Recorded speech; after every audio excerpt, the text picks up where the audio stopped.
Kamusta po kayo? Bago po ang lahat, first things first.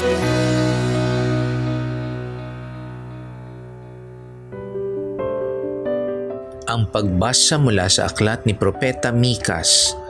Pakinggan ninyo ang kaso ng Panginoon laban sa Israel. Tumindig ka, Panginoon, at ilahad mo ang iyong kaso. Bayaan mong marinig ng mga bundok at mga burol ang iyong sasabihin.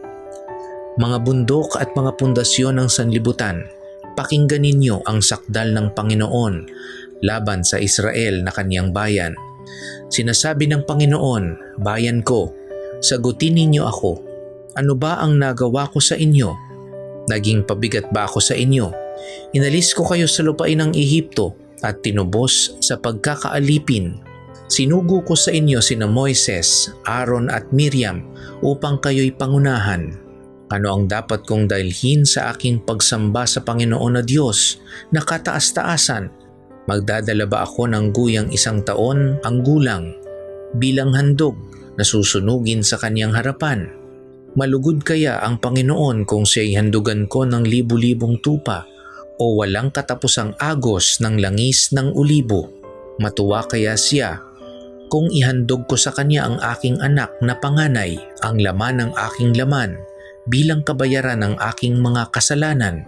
Itinuro niya sa iyo o tao kung ano ang mabuti. Ito ang nais ng Panginoon, maging makatarungan ka sa lahat ng bagay. Patuloy mong ibigin ang iyong kapwa at buong pagpapakumbabang sumunod sa iyong Diyos. Ang salita ng Diyos. Salamat sa Diyos. Malikain ng mga propeta.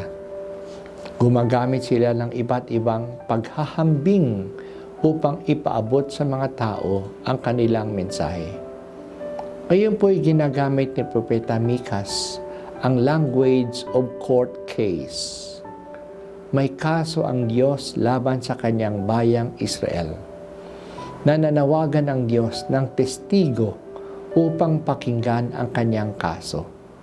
Ang mga testigo niya ay ang mga bundok, mga kalangitan at mga burol. Ano ang akusasyon ng Diyos sa kanyang bayan? Hinarap ng Diyos ang mga tao. Ano ba ang kasalanan ko sa inyo? Bakit kayo nagre-rebelde sa akin? At hindi sumunod sa aking kasunduan?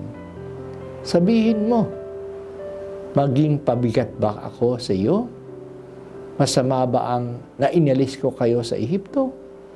Pabigat ba na ibinigay ko sa inyo si Moises, si Aaron at si Miriam na namuno sa inyo? Hindi nakasagot ang Israel. Kinilala nila na sila ay nakasala, na walang dahilan bakit hindi sila naging tapat sa pagtitipan sa Diyos. Nagsisi sila at gusto nilang magbayad puri. Ano mang dapat nilang gawin upang mapawi ang galit ng Diyos? Ang naiisip nilang gawin ay ang mga gawain ng pansamba. Ano bang iaalay ko? Ilang toro ang dapat kong sunugin? Kailan bang ialay ko ang aking panganay na anak bilang kabayaran ng aking kasalanan? Upang makipagbatian uli sa Diyos, ang naiisip ng tao ay mag-alay ng mga haing pansamba.